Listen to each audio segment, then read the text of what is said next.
this is the top of the hour, and I would like to welcome everyone to our session, Advancing Global Resilience and Fostering Cross-Border Cooperation Through Disaster Diplomacy Efforts. My name is Katya Kontar. I'm a Science and Technology Policy Fellow at the United States National Science Foundation Office of Polar Programs, and I am an organizer and the convener of the session. And I am greeting you today from Washington, D.C., where it is 6 a.m. right now. So thank you all very much for joining our session. Before I introduce the rest of our panelists, I would like to give a quick overview of the session because I understand that the subject of disaster diplomacy might be new to some of the conference participants. So what is disaster diplomacy? I would like to advance my slide. Okay. Disaster diplomacy stands for disaster-related science diplomacy, and it entails collaboration among disaster experts from relevant disciplines and practices to address mutual challenges in disaster resilience while simultaneously building and fostering peace between states where relations could otherwise be strained. So disaster diplomacy, it's all about collaboration across borders, across geographic borders, institutional boundaries, and disciplinary boundaries. And the subject of disaster diplomacy is, of course, very prominent today, as all of us in some capacity or another have been facing adverse impacts of global disaster, which is COVID-19. And of course, during our session, we will discuss disaster diplomacy in terms of the COVID-19 pandemic, but we will also have examples of disaster diplomacy relevant to natural hazards. So in today's session, we will provide you examples of effective disaster diplomacy and explore elements what make disaster diplomacy effective and also what hinders it. And now, please let me introduce our session participants. Here you can see our panel. First of all, I would like to introduce the co-organizer of the session and today's moderator, Dr. Alek Ismailzadeh, who is a research fellow at the Karlsruhe Institute of Technology in Germany, and he is also a member of the Russian Academy of Science in Russia, of course. Our first panelist will be Professor Paul Berkman, who is the director of the Science Diplomacy Center and also professor of Science Diplomacy at Tufts University in the United States. He will be followed by Patricia Duda, who is a PhD candidate at the University College London, followed by Sir Peter Glackman, who is the chair of the International Network of Government Science Advice and also president-elect of the International Science Council. And he's the director of the Center for Informed Futures at the University of Auckland in New Zealand. And our final panelist will be Virginia Murray, who is the head of Global Disaster Risk Reduction for Public Health England. And currently she is also the senior public health advisor for COVID-19. So this is our panel. Before we dive into our session, I would like to give a brief agenda so you know what to expect. We will continue with individual presentations from every panelist, which will be followed by moderated discussion, which will be moderated by Dr. Alek Ismailzadeh, and then followed by the Q&A with the audience. So please send your questions throughout the presentation, but we will address them during the Q&A session, and we will do our best to address all of the questions, or at least most of them. And then we will wrap up at 1:30. So welcome again to our session. I would like to introduce our first speaker, Professor Berkman. While I do that, we're going to change the slides so Professor Berkman can prepare his presentation.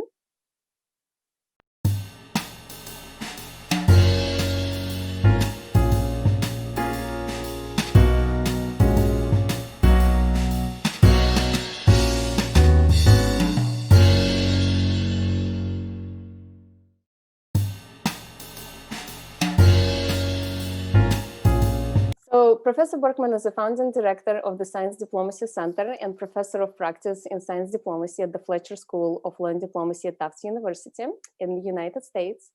He is motivated to establish connections between science, diplomacy, and information technology. He was former head of the Arctic Ocean Geopolitics program at the University of Cambridge. Professor Berkman is an internationally renowned scientist, explorer, educator, and author who has made significant contributions to the sustainable development of our world during the past 3 decades. He is especially motivated to establish connections between science, diplomacy, and information technology to promote cooperation and prevent discord for good governance of regions beyond sovereign jurisdictions. Professor Berkman is Associated Fellow of the United Nations Institute for Training and Research. He is a faculty associate of the Program on Negotiation at the Harvard Law School and Associate Director of Science Diplomacy at the Harvard MIT Public Disputes Program. So welcome, Paul. You have the floor.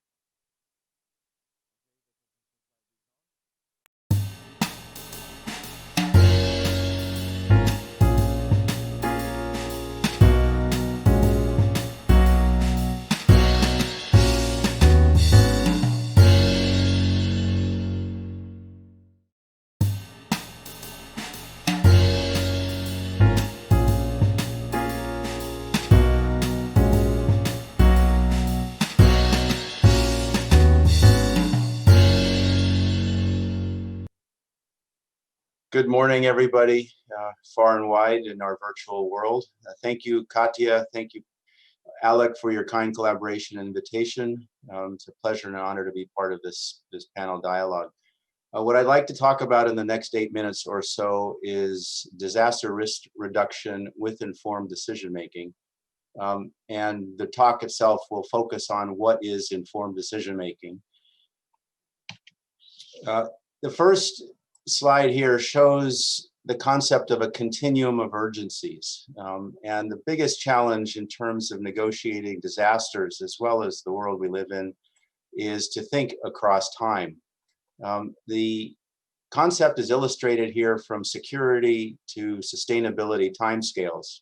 Security timescales associated with mitigating immediate risks of political, economic, environmental instabilities, and sustainability timescales associated with balancing societal, economic, environmental considerations across generations. The challenge is to recognize that urgencies are not just the immediate political concept, they are operating across generations. And in terms of thinking in terms of disasters, it's not just the immediate circumstances, the aftermath and prevention of future disasters as well.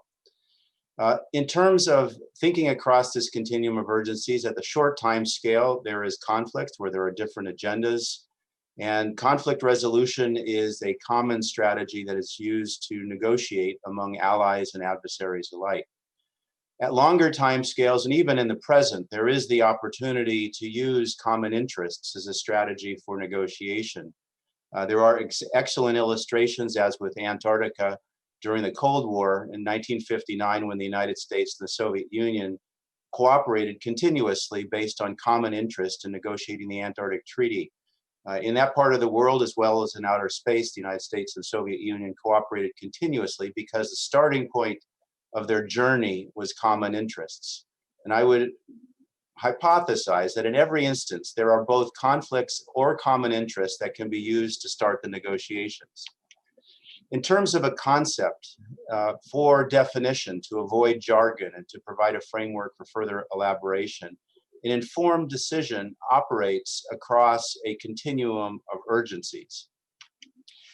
In thinking about the methodology of how informed decision-making operates, it starts with questions, and questions are the lowest hanging fruit to build common interests among allies and adversaries alike.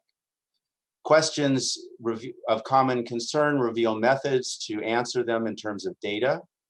Data and questions are stages of research. However, the observation is that data is not evidence. Evidence is for decisions. Data is used to answer questions. Evidence involves the institutions, whether they're governance mechanisms or built infrastructure, that make decisions. Evidence compels the decision makers to act, but it is not sufficient for the decisions themselves. And that's where options are introduced. In the form of diplomacy, options are without advocacy. And explicitly, options can be used or ignored by the decision makers. So in a sense, the challenge is to avoid the agendas that would otherwise create political dynamics. At the apex goal are informed decisions that operate across a continuum of urgencies. Informed decision-making is in effect the engine of science diplomacy. If we think about our current circumstances during the COVID-19 pandemic, we all can see the notion of exponential change. We can see it in our cities, we can see it in our towns, our nations, and across the world. Exponential change being observed during the COVID-19 pandemic is happening over months to years.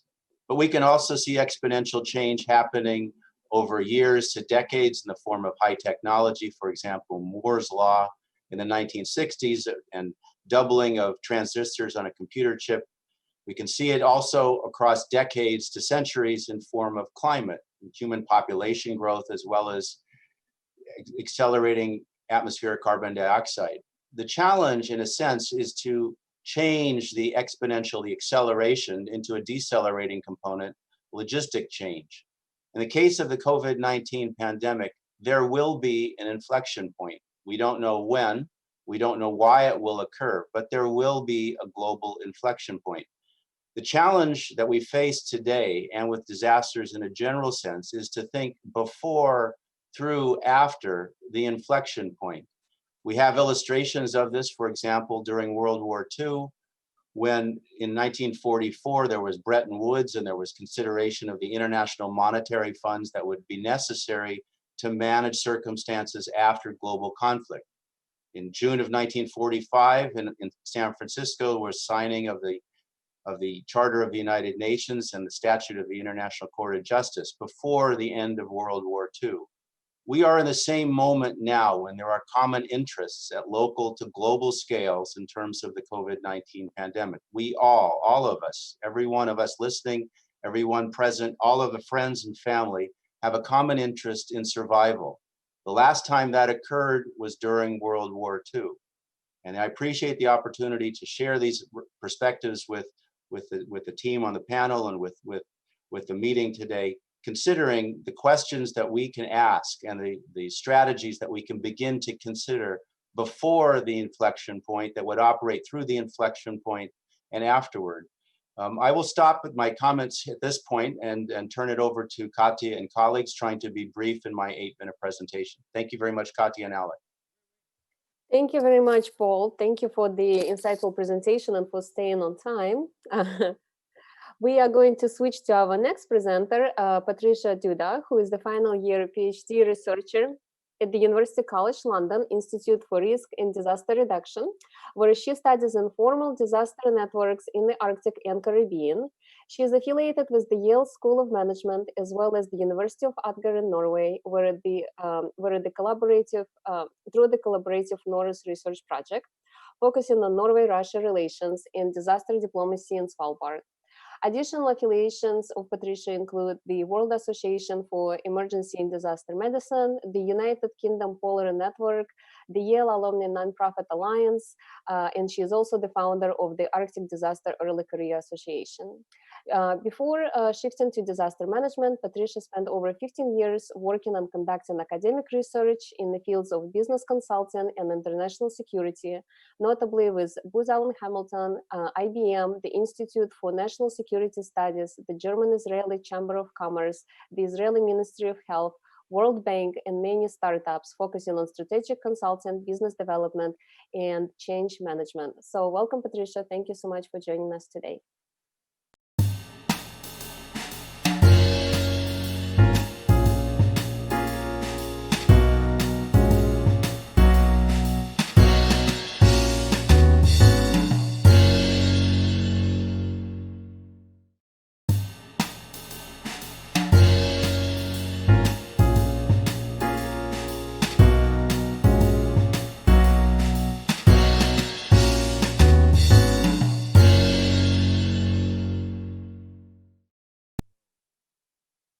Thank you so much. And thank you, Katya, so much for the introduction. I'm really delighted to be on this panel today.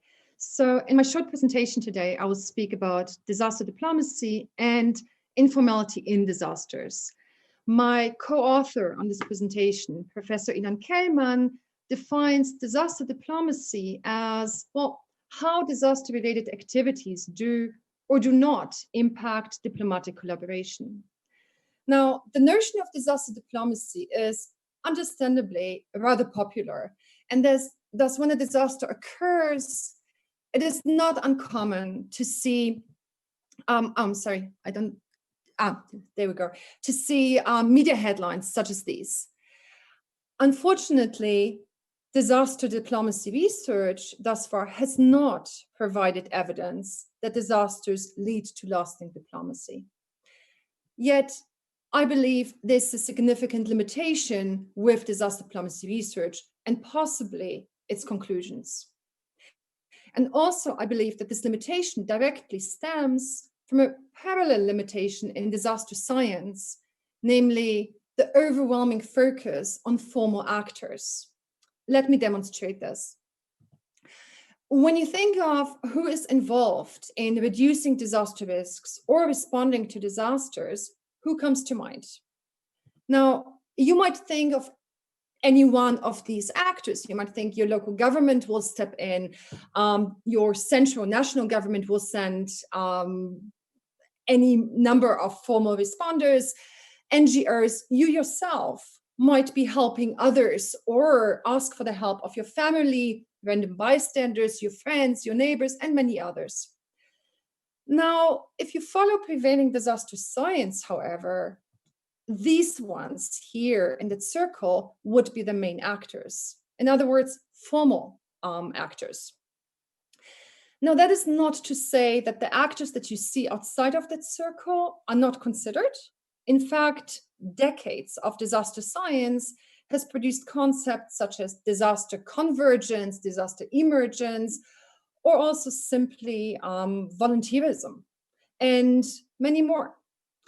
However, all of those more or less say the same thing, namely, these actors outside of the circle, these non-formal actors or people matter. And thus, the issue isn't really, are they considered, but how are they considered? Are they considered as important actors or secondary cast members to the formal ones? So, as the name of the concept of volunteerism already implies, predominantly they are treated as entities that are to be managed, which could mean the integration of non-formal actors, usually on formal actors' terms, or making sure that they don't interfere with formal efforts. Thus, non-formal disaster efforts that are not managed or don't want to be integrated become informal actors, or as I call them, constitute informal disaster governance. Now, the important thing is that actually neither one of these can really be called disaster governance, because disaster governance, as per the definition of governance, would include both. It would include formal and non-formal actors. And thus, disaster science and disaster practice must restore the balance of roles or the balance of power between formal and non-formal actors. Now, how is all this relevant to disaster diplomacy? Well, if disaster diplomacy does not consider the totality of actors and actions that make up disaster governance, then its negative conclusions perhaps may be fundamentally flawed. Now, a fair critique right now would be to point to concepts such as power diplomacy, micro diplomacy, city diplomacy, which disaster diplomacy research does deal with. But I'd like to remind you that all these are still formal actors. In other words, local diplomacy does not equal non-formal or informal diplomacy or people-based diplomacy. Now, that's a whole lot of theory, so let's just consider an example. Imagine two communities on opposite sides of a border. They live side by side, develop formal and informal relationships, and in many cases with little regard to, as constructivists would put it, artificial borders, or with little regard to the political tensions on either side of the border, or possible political tensions. What do you think happens when a disaster strikes one or possibly even both communities? Formal mechanisms, according to pre-established protocols, might be expected to kick in, which may or may not have provisions for cross-border collaboration. Or where there are political tensions, orders might forbid any such collaboration. But think again, do you think that in such a case, such a formal order would really keep people from either side of the border from coming to the assistance of their friends, their families, business partners, or other relationships that they established? This is one of the things that my colleagues and I have investigated as part of our Norris research project, which deals with disasters on the Arctic archipelago of Svalbard. As per the Svalbard Treaty, Svalbard is governed by Norway, who is also in charge of all disaster matters on the entire archipelago. But all signatory states to the treaty may maintain a presence. And in fact, some do. So whereas on the one hand, we have the settlement of Longyearbyen, which is Norwegian, well, yet with a large international population as well. And on the other hand, we have Barentsburg, a Russian settlement, complete with a consulate, with its own plans concerning its presence on Svalbard and so on. Now, Norwegian-Russian relations historically have been somewhat of a hit and miss. Today, they're largely peaceful on the surface. Scratch that surface a bit, and you will see some real tensions do exist, including concerning the growing geopolitical importance of Svalbard itself to both parties. Yet, we found that despite the sometimes tense diplomatic relations between Norway and Russia, formal but also informal relations between the two people or between the people in both communities on Svalbard run deep. So, in fact, residents often expressed more trust towards the other community's member than their respective governments. And in several cases, such common efforts have driven or established disaster risk reduction initiatives or supported disaster efforts on Svalbard when formal disaster support was not enough. And in keeping with some of the excellent research out there, it is not unreasonable to assume that this reality would override or bypass formal diplomatic orders, even generate new norms, or perhaps maybe even create new political and diplomatic realities. Whether for better or for worse, of course, is a different story. Now, that would constitute disaster diplomacy, wouldn't it? So to summarize, disaster diplomacy research to date has suffered from the same ailings as contemporary disaster science, and that is a focus on formal actors, or an overwhelming focus on formal actors. And it's time, I believe, to change this perspective by considering also non-formal, informal disaster governance actors. And as per the title of this panel, for instance, the focus lies on the role of disaster diplomacy in fostering cross-border cooperation. And according to my presentation, or to what I'm saying here, perhaps we should then also consider the opposite and look at how already existing non-formal or informal cooperation between people can create realities and lead to diplomatic change. Thank you. Thank you very much, Patricia. Very interesting presentation. Thank you. You definitely gave us things to think about and address during the discussion period. Our next speaker is Sir Peter Glackman, who is the chair of the International Network of Government Science Advice, or INGSA, and he is also president-elect of the International Science Council. He directs the Center for Informed Futures at the University of Auckland in New Zealand. From 2009 to 2018, Sir Glackman was the first chief science advisor to the Prime Minister of New Zealand and science envoy for the New Zealand Ministry of Foreign Affairs and Trade. He has received the highest scientific and civilian honors in New Zealand and numerous international scientific awards. For example, in 2016, he received the AAAS Award in Science Diplomacy.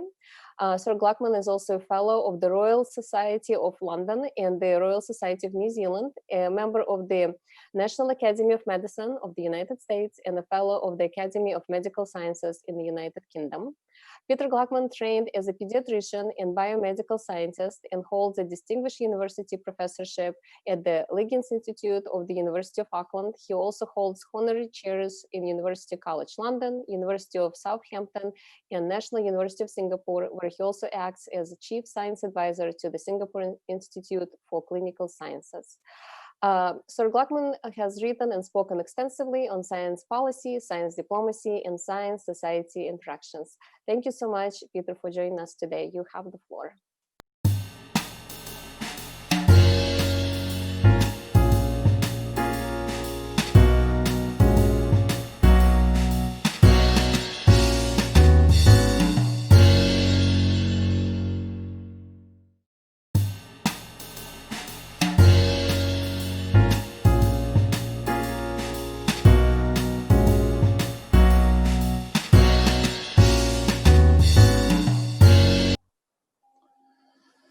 Thank you very much for allowing me to join this panel, even though it's very late in New Zealand now. Science diplomacy is a term that's being used in this panel and a number of other panels at ESOF this year. And it's a term that can mean different things to different people. It overlaps a lot as a concept with that of international science collaboration, but its focus is somewhat different. Scientific collaboration generally develops primarily because we want to advance scientific knowledge. It may, if it involves international actors, have a diplomatic spillover. But on the other hand, science diplomacy is when things are done because using science and scientists to achieve diplomatic goals.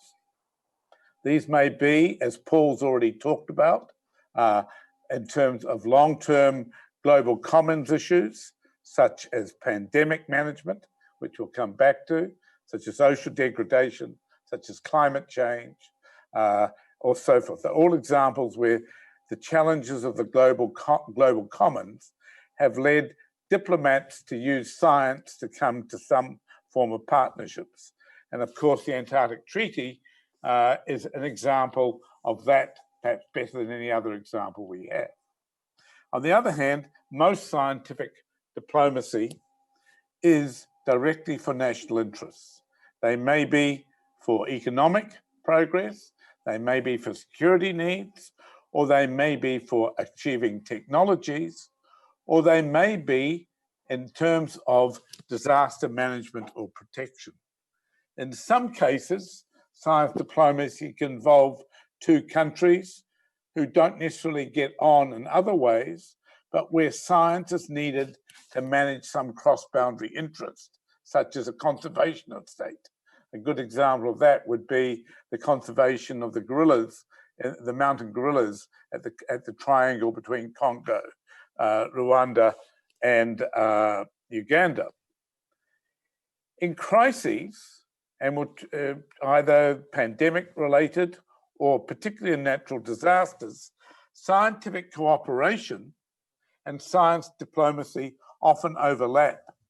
And when they do so, issues may emerge or benefit may emerge. For example, one of the issues that can happen from international scientific activity in disasters can be overload on the local community, too many scientists coming from around the world in an uncoordinated manner and overloading a national community. Sometimes the scientists push out local scientists from being involved. Sometimes the behavior of scientists from overseas is not sensitive to the cultural context of scientists within the community. Sometimes the overseas scientists can get into public debate with local scientists in ways that is quite derogatory. And sometimes scientists extract knowledge for their scientific publications and do not share it with the local communities at all, or with the management of the communities. And there's an urgent need for ethical guidelines to deal with science, international science cooperation or activity in transnational emergencies. We've had a number of issues in New Zealand in relationship to that. We've have a fair number of earthquakes, and they've been a matter of great geological interest, but I can point to each one of those as situations that has emerged. As a result of that, the International Science Council and INGSA currently have a committee working on developing for the first time ethical guidelines for the conduct of science in emergencies. COVID-19 has highlighted how both scientific cooperation and scientific diplomacy are critical. Scientific diplomacy has been used extensively in its most formal sense in areas of vaccine development, in ensuring supply lines of PPE and other and testing equipment in many countries. That's very formal through foreign ministries who may have scientists advising them or within them, but it's also relied on the informal network of science advisors or people in the science diplomacy community to talk to each other. For example, INGSA has acted as a clearinghouse for a number of inquiries between science diplomats looking to seek help somewhere else. At the same time, the part of INGSA associated with science advice, namely the Foreign Advisors Science, Technology and Advisory Network, is starting to think about, is there a need for a new convention in notification, in the early notification of zoonoses, in the same way that there was a convention after Chernobyl for the early notification of a nuclear accident. And quite a lot of work is going on to explore that at the same time. At the same time, science and diplomacy can be in conflict. And we've seen that early and, in a sense, ongoing way, the issues over the China-US relationship has both interfered with scientific cooperation and at the same time being used to create a weapon in a diplomatic dispute. And that has spilled over globally because of the impact on the World Health Organization. So there's a lot of issues caught up in this, the biggest existential acute threat the world has seen in recent times. There's many other things I could talk about, but I do want to emphasize that you don't get science diplomacy from nowhere. If ministries of foreign affairs do not have access to informed expert scientific advice, then you cannot get formal science diplomacy. If academies of science and the major scientific bodies in countries are not adequately engaged in the international science community, the more informal components of it cannot develop. And that's where organizations like the International Science Council and the Inter-Academy Panel are so important, because I've seen through COVID, I've seen through earthquakes, how the networks can move faster than the formal processes can.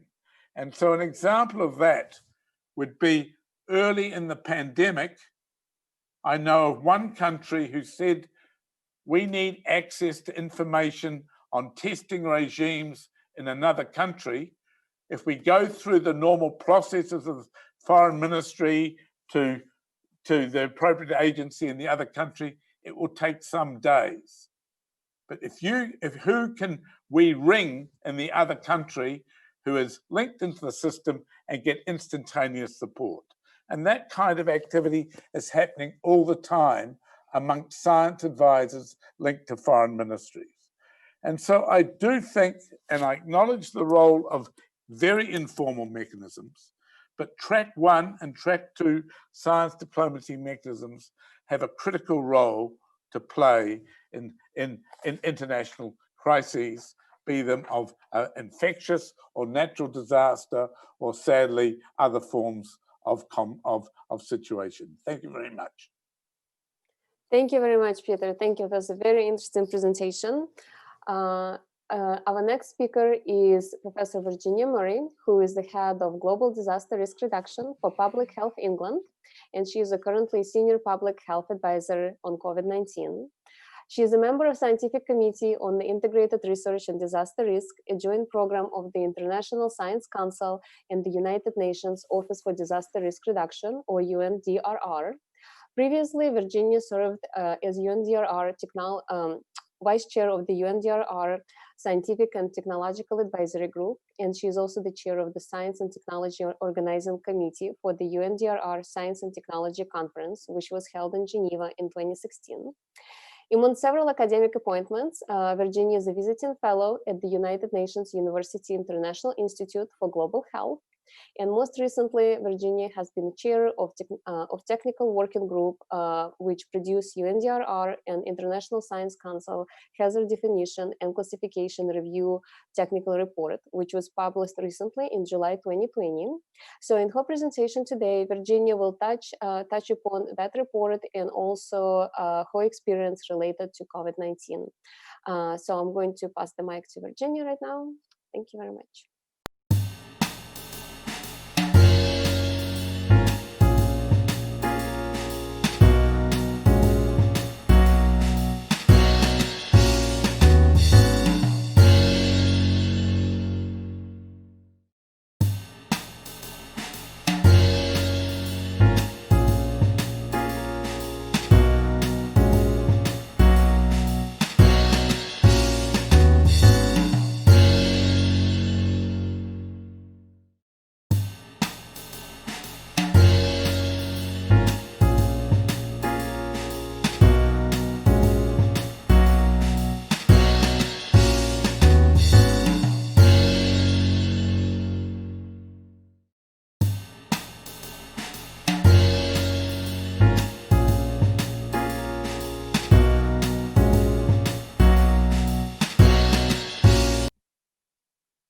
It's a great honor to be part of this very exciting panel on advancing global resilience and fostering cross-border cooperation through disaster diplomacy efforts. To me, it's something that I think really resonates at the moment, at a time when many of us are, as Everall has said, living through this global pandemic of COVID-19. I thought I would start by thinking about science diplomacy a little more clearly, and I went back to a report that the Royal Society offered in January 2010, looking at the new frontiers of science diplomacy. There are two quotes from this report that I thought resonated and was most applicable to what we are doing today. The first is that science diplomacy is the use of scientific interactions amongst nations to address common problems facing humanity and build in constructive knowledge-based international partnerships.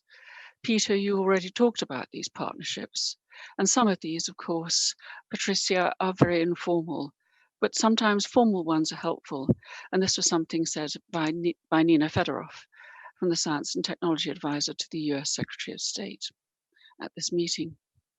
But I also wanted to bring in the fact that a politician has also made science diplomacy so relevant. So our then Prime Minister, Gordon Brown, in the UK, said that many challenges we face today are international.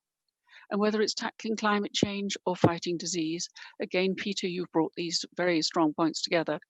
These global problems require global solutions, and that is why it is important that we create a new role for science in international policy and diplomacy, and to place science at the heart of the progressive international agenda, something that the UK feels very strongly about, and increasingly, of course, disaster scientific diplomacy. So I thought the best way that I could share with you some thoughts on this was to bring forward 3 examples and see if these are relevant to this debate today and help us to discuss more about disaster diplomacy efforts. In the UK, we have a system called What Works.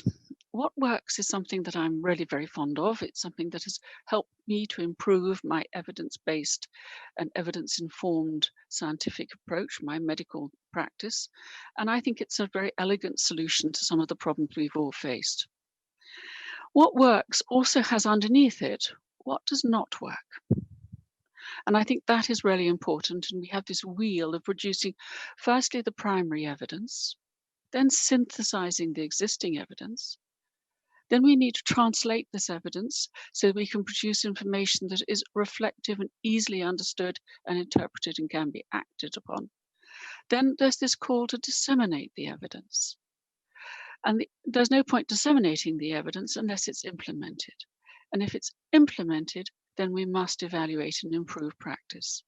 Something that all the scientists that I'm sure are on this panel and elsewhere consider to be really important. This is a process that we've been working on for many years, and the first one was our National Institute for Health and Care Excellence, and they have contributed a lot to the work we've been doing on cold weather and excess winter deaths that we've been very worried about in the UK. So that started in 1999, and there's a whole series of different groups that have been brought through and they're still developing, and they cover health and social care, educational achievement, crime reduction, early intervention, local economic growth, improving quality of life for older people, well-being, homelessness, and all these other things that you can read for yourselves. The bit that I think I'm missing is that although we have elements of disaster risk reduction and disaster risk management in this group, we don't really have a clear focal point for dealing with that information. But what does this do? How does it deliver this information? Well, I think the thing that really resonates to me is that together these centres, by bringing the evidence, help to account for and inform more than 250 billion of UK public spend, which is about 20% of our public spend. So in this country, this is how we've based a lot of our thinking and how to understand it. But internationally, if I turn to Mark Lowcock, who is now the International Under-Secretary General for Humanitarian Affairs and Emergency Relief Coordinator, he said this, that the What Works initiative to him is terrific. It encourages us to focus on a challenge that is absolutely critical to effective policy making. How can we incorporate evidence into our decisions in a timely and efficient way? And of course, this challenge is particularly acute in international development, where working in fragile and complex environments makes these decisions even more difficult.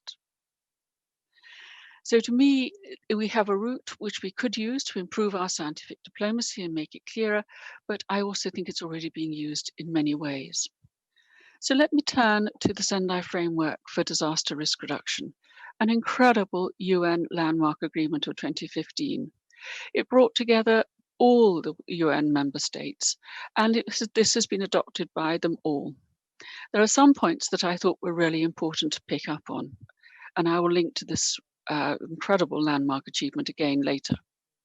The first is to strengthen technical and scientific capacity to assess disaster risk vulnerabilities and exposure to all hazards. And that statement, all hazards, has caused a lot of interest and thinking since it was agreed in 2015. We know that we need to understand what is a hazard to be able to reduce mortality, affected people, economic loss, damage to critical infrastructure. But we also know that we need to know which hazards to plan for in the countries to build their own national and local disaster risk reduction strategies to facilitate international cooperation and to have the ability to improve and to build multi-hazard early warning systems and disaster risk information and assessments to all the people of the world by 2030. So huge global targets that have been listed and are really important for disaster diplomacy. And part of that is, of course, data. Peter, you mentioned data, and we know that we have to report, and the Sendai Framework monitoring system is live.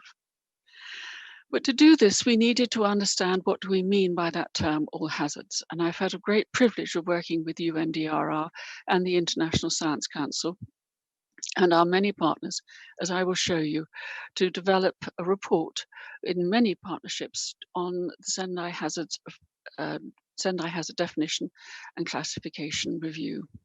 And rather than talking about in detail the content of the report, I would show you something about how we built it, because I believe this is, in some small way, disaster diplomacy in action.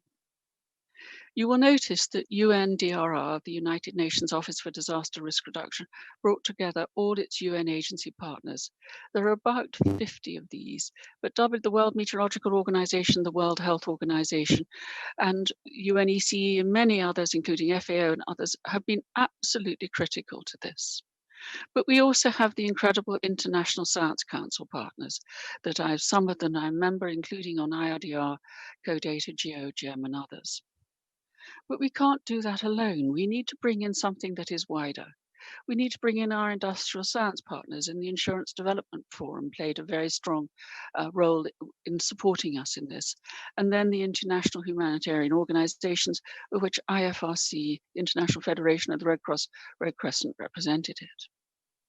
But it wasn't just this group. There were many others behind it who volunteered at the global platform to contribute and have helped throughout. But what we've had is the most amazing reach out to many of the others around the world.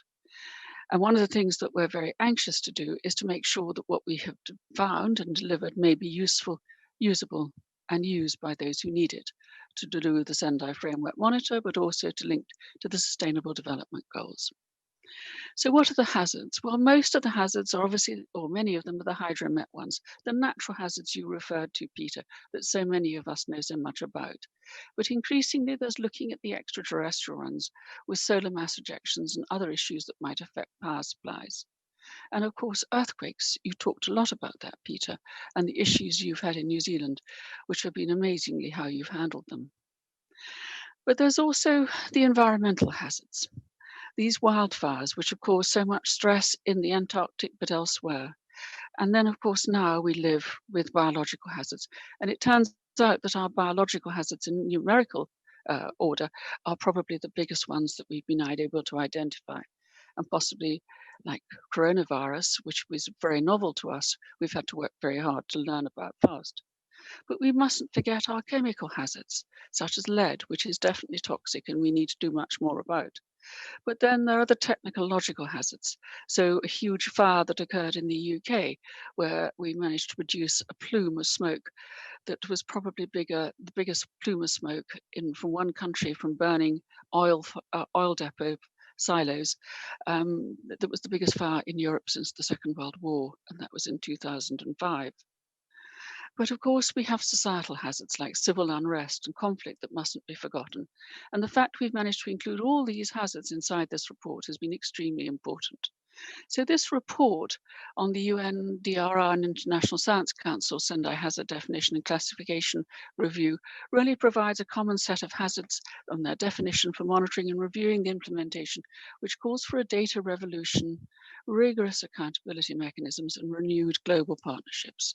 So those partnerships that we've all talked about are absolutely key for the future.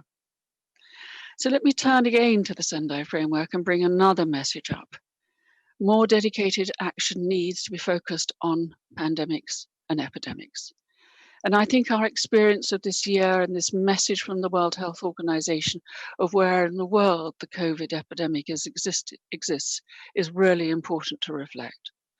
For us in the UK, it has been a huge learning curve, but our partnerships across Europe and indeed our partnerships through WHO across the world have been critical in our thinking and trying to develop a better way to understand how we manage our part of the epidemic inside the UK more effectively, and particularly in England, where I've had the privilege of being one of the senior public health advisors.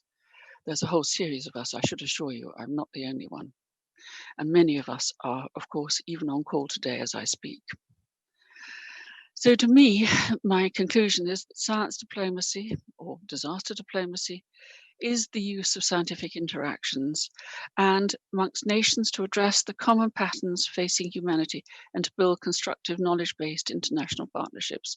And I've tried to consider this in my 3 examples. I hope this helps to bring that thought about what we're trying to do today on disaster diplomacy efforts and fostering closer cooperation and building global resilience more clearly into focus. Thank you. Thank you very much, Virginia. Thank you. Absolutely. Your presentation very encompassing about all of the disasters where science diplomacy can play a role. So thank you very much. So we are going to transition to the moderated discussion portion of our session. Before we do that, I would like to introduce our moderator in detail. So Dr. Alec Ismail-Zadeh is the Chief Scientist and Head of the Group Computational Geodynamics and Geohazard Research at the Institute of Earthquake Prediction Theory and Mathematical Geophysics of the Russian Academy of Sciences in Moscow. Alec is also a senior research fellow at the Karlsruhe Institute of Technology in Germany. He was a visiting professor and scholar at several universities around the world, including the University of Cambridge, University of California in Los Angeles, Institut de Physique de Global de Paris, that was my French accent, University of Tokyo, Hebrew University of Jerusalem, KTH in Stockholm, and Uppsala University, as well as the University of Trieste and the Abdus Salam International Center of Theoretical Physics in Trieste. He is also a co-founder of the Commission on Geophysical Risk and Sustainability of International Union of Geodesy and Geophysics, and the founder of the Natural Hazards section of the American Geophysical Union. Alec is currently secretary of the governing board of the International Science Council and has served the as the secretary general of the International Union of Geodesy and Geophysics from 2007 to 2019. He has been serving on governing and advisory committees of international and intergovernmental organizations and programs related to natural hazards and disaster risk reduction, including United Nations Disaster Risk Reduction, UNDRR, UNESCO, and the Preparatory Commission for the Comprehensive Nuclear Test Ban Treaty Organization. And he is also a member of Academia Europaea and fellow of AGU, IUGG, and the Royal Astronomical Society. So, Alec, thank you so much for moderating today's discussion. You have the floor.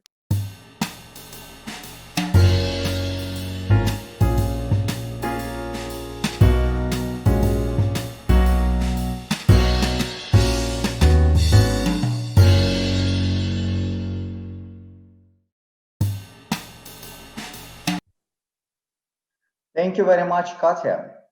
I would like, first of all, to thank all our speakers, Patricia, Virginia, Paul, and Peter. Thank you for joining for this session. When a year ago, together with Katya, we started to think to contribute to the Euroscience Open Forum this year in 3 years, and thanks you agreed to join us, we couldn't imagine how important would be disaster diplomacy this year, 2020. It is a really very difficult world for all the world. And the point is that very little things, which is today called coronavirus, it's a really generated biological hazard, but turned to become disaster, global disaster, or global pandemics, or global crisis. Well, the second, I would like to greet all people who today are in Trieste, who joined in live the Euroscience Open Forum. Euroscience was some wonderful organization which was established in 1996, 1997. I was one of the founding member of Euroscience.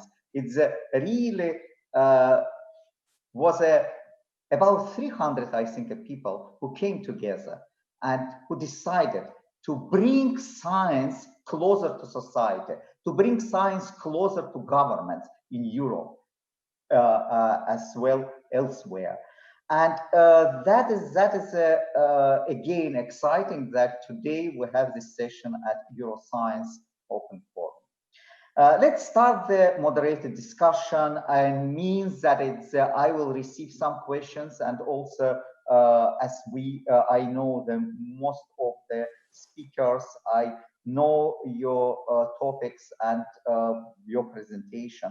I would like to first start asking you some questions related to your particular discipline. I see this, we have already one question, and it will be properly addressed during this time. First of all, Paul, thank you very much for your first presentation, which highlighted importance of the informed decisions. At the same time, during your presentation, you mentioned that it's polar regions are very important. And in one polar region, which is the Antarctic, really the two major states at that time, I mean, it's the largest state, their efforts, diplomatic efforts, really showed the best way how to deal with Antarctic. At the same time, what really makes science diplomacy effort successful? I mean, it's what specifically we have to think when thinking about success in science diplomacy, how you could define really success in diplomacy. Thank you, Alec, for your question. The Antarctic Treaty and the Antarctic are certainly at part of the origin of science diplomacy itself. And your question about what is an example of success, I think it's simple in the sense that it brings together allies and adversaries alike to consider common interests. Now, if we look back at the Antarctic Treaty, it emerged after World War II. The interest during World War II at local to global scales was survival. And as Secretary General Guterres has identified, we are going through a moment again that we haven't experienced on a planetary scale since World War II. The world wars themselves represented without ambiguity that we live in a globally interconnected civilization. In the Antarctic Treaty, among its accomplishments, it became the first nuclear arms agreement. The starting point for the Antarctic Treaty in terms of cooperation between the United States and the Soviet Union, clearly adversaries throughout the Cold War, was that they had common interests. So if you ask what were the common interests between the United States and the Soviet Union a decade after World War II, at the height of the Cold War, the common interest, the umbrella interest that was larger than the national interests of either the Soviet Union or the United States was survival. And we are going through that moment again.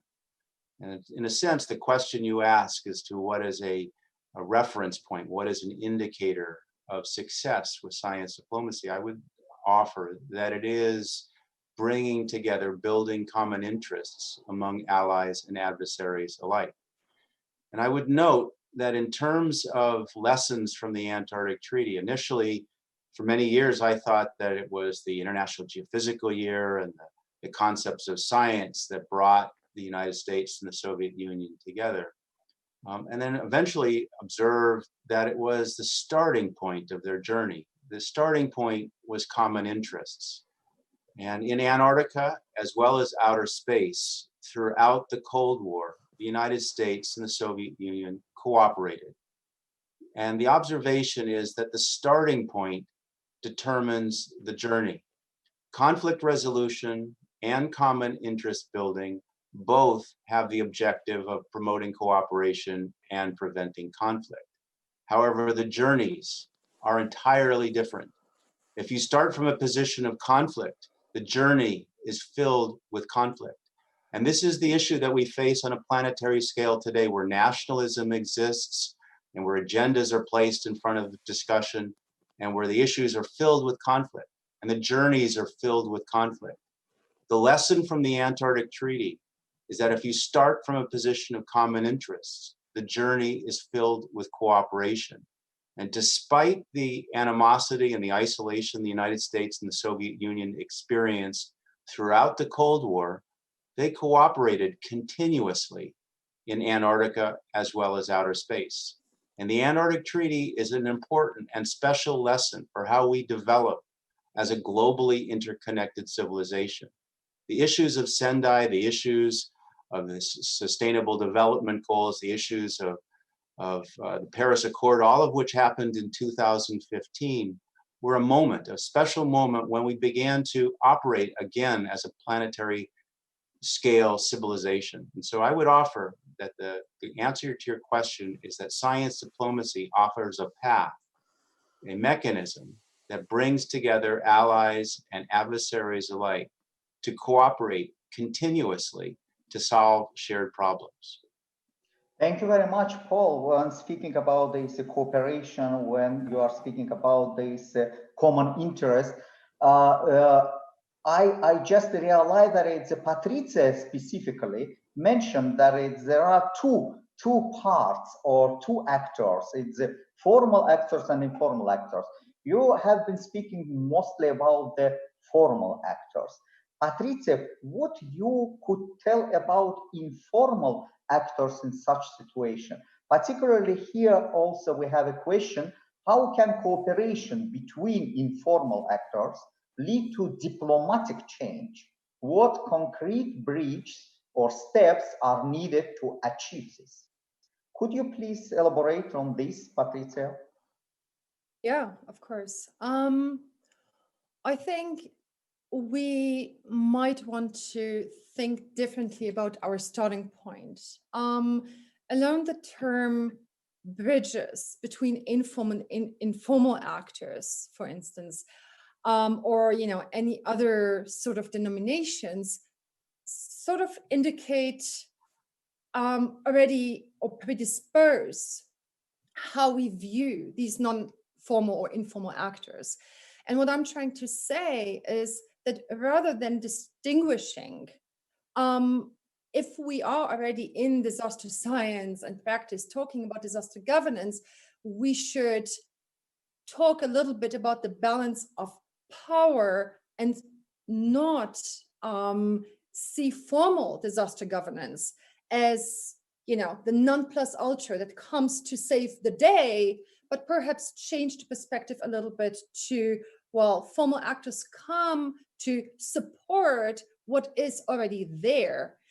But also there's, of course, the caveat to that, and that is, well, to support what's already there, but not assuming that those informal or non-formal actors and the actions that are already there are necessarily positive only. There are dark sides to informal disaster governance as well.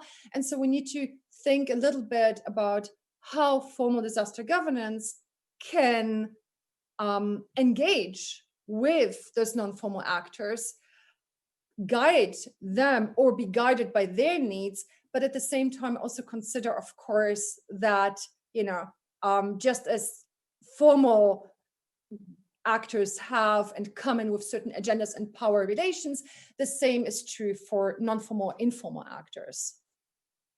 Yeah, well, thank you for this clarification. Another issue actually I wanted to ask, because it's in your presentation, you highlighted particularly this issue in Spitsbergen. It's between the Barentsburg and the Longyearbyen, as well as there is issues related, for example, disaster related issues in a region of Alaska and the Russian Far East. And I know our organizer, Kaikoura, contributed to this science diplomacy efforts in this region. And nevertheless, my question, you are talking about sometimes about the border region. And look, for the last, let's say, 50 years, Israel and Arab countries are divided mostly politically. But the nature doesn't understand it. This region is really very dramatic in sense of the natural hazards. And even the, let's say, strong to large earthquake in this region and the border can generate disaster, and how these actors who are local actors can really help those who are politically or formal actors to really mitigate the consequences of the disasters. Right, okay. I'm very happy you asked this question, actually, Alik. As you know, I have been living in Israel for a long time, and so that is a topic that's kind of close to my heart, and I do happen to know a little bit about earthquake, disaster risk reduction or response to earthquakes in Israel. Now, I don't know how much people who are listening to our conversation know about earthquakes in Israel. So just to briefly give you an idea, Israel and that region, which is located along the African-Assyrian rift, does experience very, very strong earthquakes about every 100 years or so. I don't know the exact details, but it's more or less in that order. The last strong earthquake in that region was, I believe, now 120, 130 years ago, something like that. So even earlier in Aqaba. even earlier in Aqaba region. Yes. Okay. Just the border region between the Israel and the other Arab countries. Yes, but I'm talking about a major, moderate, to strong event was. It's not a very large, correct. Exactly. So I'm talking about really strong events, strong earthquakes. Correct. The point being, the last earthquake that happened that had that sort of magnitude was before that region was really built up the way it is built up now, right? Haifa wasn't what it is today. Tel Aviv wasn't what it is today. Neither was Jerusalem or Beersheba what they are today. And so earthquake preparedness in that region is of enormous importance. And incidentally, earthquake preparedness in Israel and between its regional neighbors and or partners happened through informal science relationships. So during my work with the Israeli Ministry of Health, we've been working with scientists who, through their informal relationships with people in the West Bank and with people in Jordan, recognized the need for earthquake preparedness and, the Middle East and preparedness, or that sort of level of organization, is not necessarily, on par with what you might expect from European countries. So it was really science-driven, but by the informal relationships between scientists in Jordan, Israel, and the West Bank. And the interesting thing is that relationship was escalated to the national level, and earthquake preparedness became the first multinational project, multinational in that region, that was actually funded by the Israeli ministry. And that began informally and was then escalated to the formal level. Now, that is just an example when we talk about earthquake preparedness, but when it comes to informal actions in that region, we have so many other examples. And I see the point, I see why you would bring up Israel, because, you might think of my example that I mentioned before, Svalbard, whereas the border, it's not a strict physical border, if such a thing even exists, but it's not an enforced border. The same way the borders are enforced between Israel and its neighboring countries. Still, if you look at the disasters in that area, Israeli organizations were involved in Syria, they were involved in Iraq, they were involved in Turkey after the earthquake. So that happens as well. There are actually quite strong relationships, both physically, but then of course also digitally, online relations between the nations. And right now what's happening with UAE shows an excellent example of that. We do have some sort of deal now with them. And the first thing that you see are Zoom meetings between Israelis and people from the Emirates, speaking and talking and making plans for, vacations and what you want. So that sort of informal relations did exist before and do exist. And as the earthquake example showed, can translate even in a region like the Middle East, can translate into formal actions. Thank you very much, Patricia, for elaborating this. Really, it's exciting to know some details of this. I hope there is also our participants will be happy to. Let's now move back from the informal to formal actors. And Peter, I know that you was more than or about 10 years Chief Science Advisor to the Prime Minister of New Zealand. based on your experience, based on your involvement at this high level policy decision making as a scientist, and could you please tell what really were challenging problems? Maybe not particularly for you, but in general challenging problems. It was some problems related to the disaster risk and how science exactly, well, I think earthquakes and how science came in, how the scientific advice and evidence is helped. I think there are two components to the same story. The first is, how do you get governments to prepare in advance for predictable events of magnitude? And that is a much more complicated business than you think. It's easy for governments to put off for tomorrow an investment in prevention for an event which may not happen in some time, in favor of things they must do today to stay in power.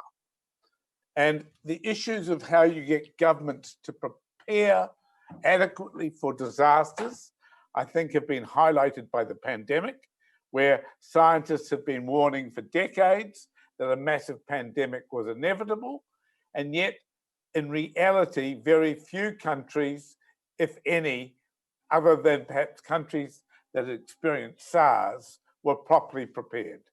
They may have claimed to be prepared, they may have been high on the preparedness index, but as we've seen, they were not well prepared in many ways. And I think the issue for mine, and Virginia Murray, who's on this call, was very helpful to me, was in thinking about the institutions you need domestically to be able to prepare better. And they include some form of risk assessment, risk register process. And getting that through a government is much harder than you would think, because the political thing is, once it exists on paper, I will be held accountable if I fail to deliver on it. And therefore, the political dynamics around it, and of course, the costs of good disaster risk reduction, depending on the nature of the risk, are quite significant. And that money could be spent on effectively getting votes for the next electoral round. So the issues of doing it are really quite difficult. And you have to find the way into it. And particularly for a country such as New Zealand, only 5 million people, the diplomatic considerations are real. We have to be prepared to call on other countries for help under some situations. When the big Christchurch, the Kaikoura earthquake happened in 2011, and our own geological survey wondered about whether this was a pre-shock, a foreshock for a Fukushima-sized event that might affect our capital city, you had to move fast to talk to the Americans, the Japanese, the European Commission through Copernicus, and all its stuff was fabulously helpful in real time. And so that there's lots of aspects which, if you're not pre-prepared, if you don't have those connections to the geological surveys in other countries, if I didn't know how to ring Robin Grimes and get some help in London quickly, or Virginia, your country is at a disadvantage. So the pre-preparedness is not just risk identification, it's also the lines of communication, who you can ring in a real hurry. And we've seen, and I come back to the broader point where Paul and I might have a slightly different nuanced view, but I think it comes to the same point. All diplomacy is ultimately about self-interest. All diplomacy is ultimately about the country trying to make an advantage for itself. The trick in science diplomacy is, in much of what Paul was talking about, is how that to persuade your government that it's in their vested self-interest to take the global commons seriously. And that is a large part of the domestic role of science advice in promoting beyond the obvious examples, the many other examples of science diplomacy. What I think pandemics do and crises do in general, they quickly can shift the thinking from that narrow self-interest to the vested self-interest of working through diplomatic channels. And that, I think, can move things very quickly. I just want to make one point about Patricia's conversation. And that is, we've got an issue, Paul raised the issue of time and the scale of time. I think we've also got the scale of locality. I think when there are relatively local events, even if they cross boundaries, informal mechanisms are often first and very important. When we get to the level of scale, of global scale, we're having to deal with international mechanisms. And the final point I would make, and I've been making this point repeatedly at the UN, is the UN works through diplomats. The global system is built around diplomats. If science is not linked to those diplomats, then we will not have effective scientific input into the diplomatic decisions that have to be made about disaster risk reduction and disaster management in the same way as anything else. And that's why I fought very strongly for governments to put science advisory mechanisms into their foreign ministries. It's not what's at the UN that counts, it's what happens in the diplomats attending the UN. And that is only 20 to 30 countries in the world have science in any way embedded in their foreign ministry.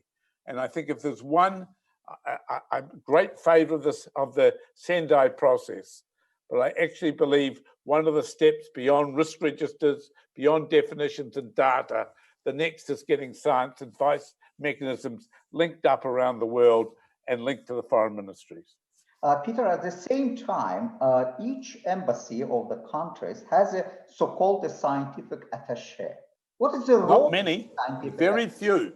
You would be surprised how few do. You may be looking at a very selected set because of you worked in Germany and Russia, the United States. Very few countries actually do when you analyze it through. And when they say they're a scientific attaché, most of them are actually commercial, economic attachés focused on the technology sector. There's actually very little true science diplomacy. In fact, one of the things that we are doing at the moment is working with TWAS, which is of course based in Trieste, and with INGSA to help UNESCO developing training courses in science diplomacy for diplomats associated with UNESCO. Thank you very much. Thank you very much, Peter. Virginia, you were at the edge of the problem in your country related to COVID-19. Let's look to the COVID-19 as a more general framework and to look not only to this as a pandemic, but also that what this pandemic show us. And actually we see the samples of nationalism, we see samples of the example of the racism, in many places discrimination. Many well-developed countries, they cope with a disaster alone. Even it is known by scientists that it's international cooperation is needed at such dramatic situation. But some government citizens were not prepared very well to this global issue, but it's a different problem. It's really, we not different, it's a linked problem, but it's a very big problem, not to discuss probably today. As you mentioned also, the science should be useful, usable, and used, and not everywhere this was the case, unfortunately. And what you consider, how the science diplomacy can really bring the important issue to the resolving the disaster problems which we face, or how to advance the science diplomacy efforts at the time of the crisis and disasters, and also what opportunity exists and needs to be initiated. What you consider is how, based on your big experience which you showed, and is how to advance the science diplomacy efforts at such a crisis? Well, Alec, just a little question, but thank Just a you. little question.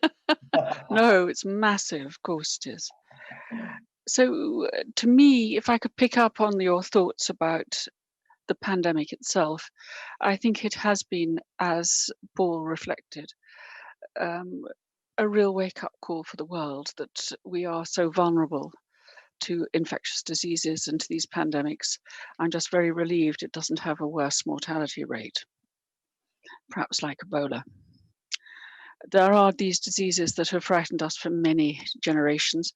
And as you mentioned, Peter, national risk registers to us are critical, and we have considered the risk of a pandemic infection at the highest rate of our national risk register. Every time we have reviewed it, we have always been concerned about that in the UK. And yes, we had planned for it, but I don't think we had invested in it in the same way in the UK as perhaps the countries that had experienced SARS. I think that was a very wise comment.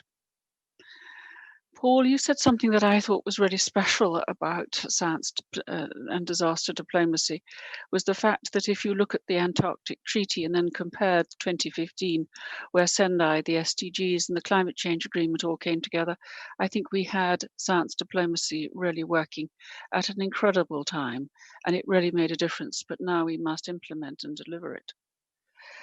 You ask about where we can learn from cross-border issues that Patricia raised. Patricia, the issues that you've raised as things that we've been concerned about for so long, and these ideas of cross-cultural issues, of your concerns about nationalisms and other things are so much more frightening, because if we don't use our cross-border informal mechanisms, as well as the more formal mechanisms that Peter reflected on in the UN, we will struggle to deliver. And I think if we can bring these together, can we make disaster diplomacy, science diplomacy, a much more current theme, current word that we are allowed to use in this ESOF meeting is really special. And I think it's a very important session for us to reflect on. Thank you. Thank you very much, Virginia. Now we have a few more minutes, and I would like really to give a floor to each of you and to let us know what we have to take at home from this session. Paul, first, you. I would say reflecting on the 20th century. The 20th century teaches us a very important lesson. That is that nationalism breeds global conflict in a world of advanced technologies and industrialized capacities.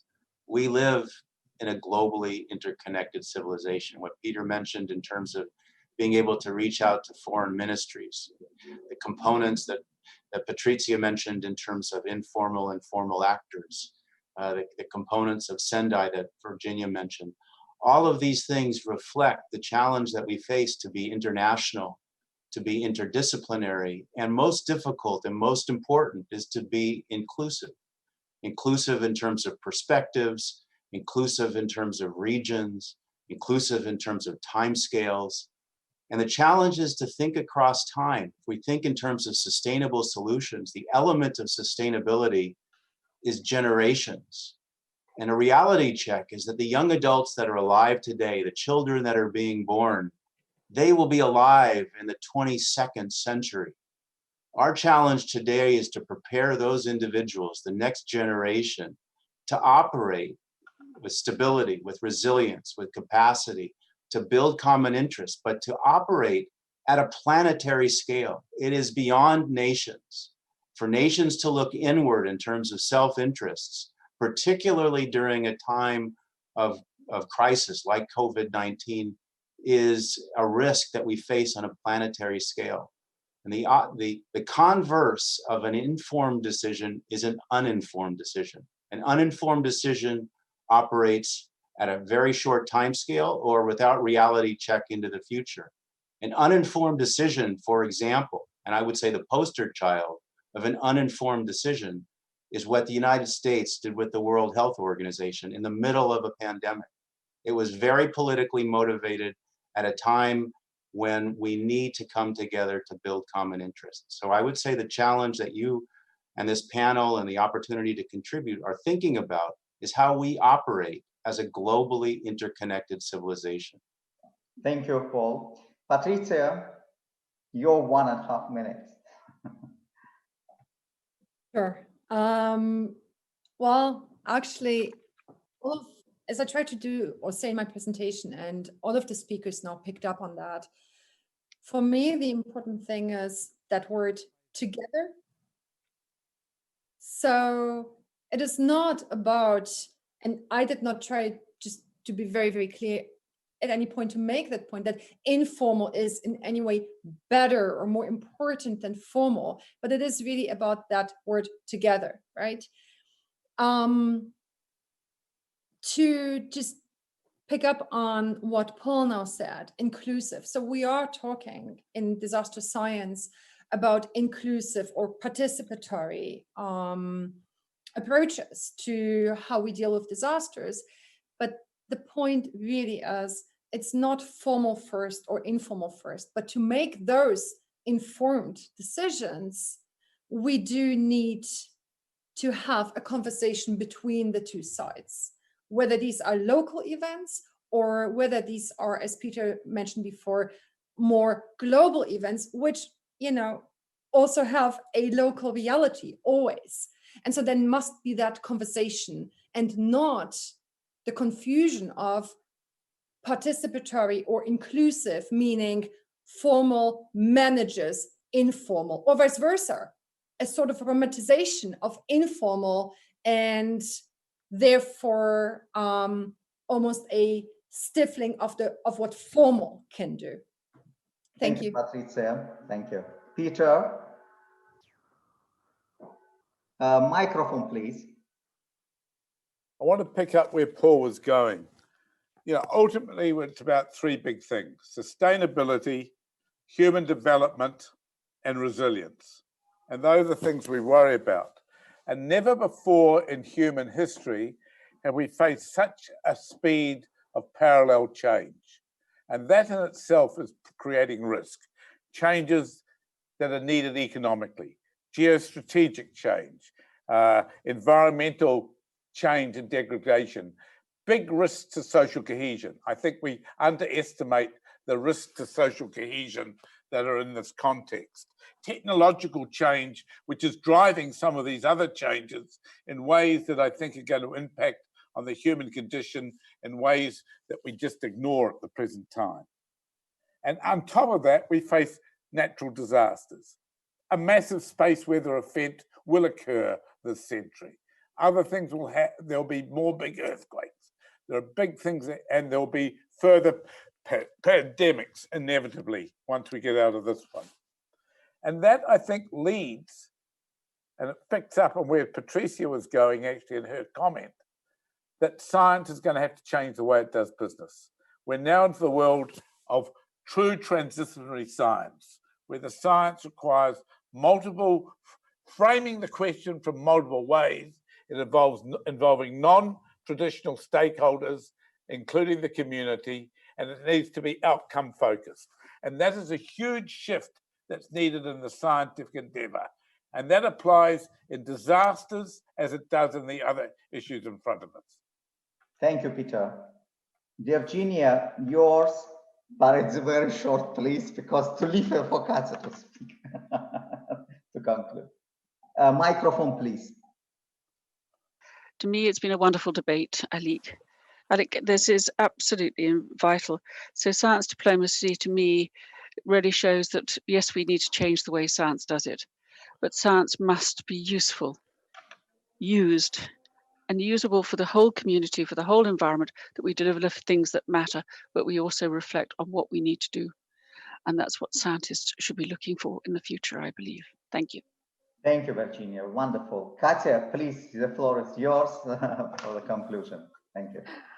Well, thank you all so very, very much for your insightful presentations and insightful comments. The one topic I really wanted to address, but we don't have time right now, but maybe we can address it in future conferences, is actually the next generation. And Peter kind of mentioned that they're developing a course right now for in science diplomacy. So it would be interesting to discuss what actually makes a science diplomat and what training is necessary for aspiring science diplomats. We don't have time right now, but it's something to think for the future. So again, I would like to thank all of you. I would like to thank our moderator today, Dr. Alec Ismail-Zadeh, and of course the organizers of ESOF 2020 and all the technical support we received today. And I wish everyone a wonderful weekend. And thank you. And wear your mask. And wear your mask. Yes, yes, absolutely.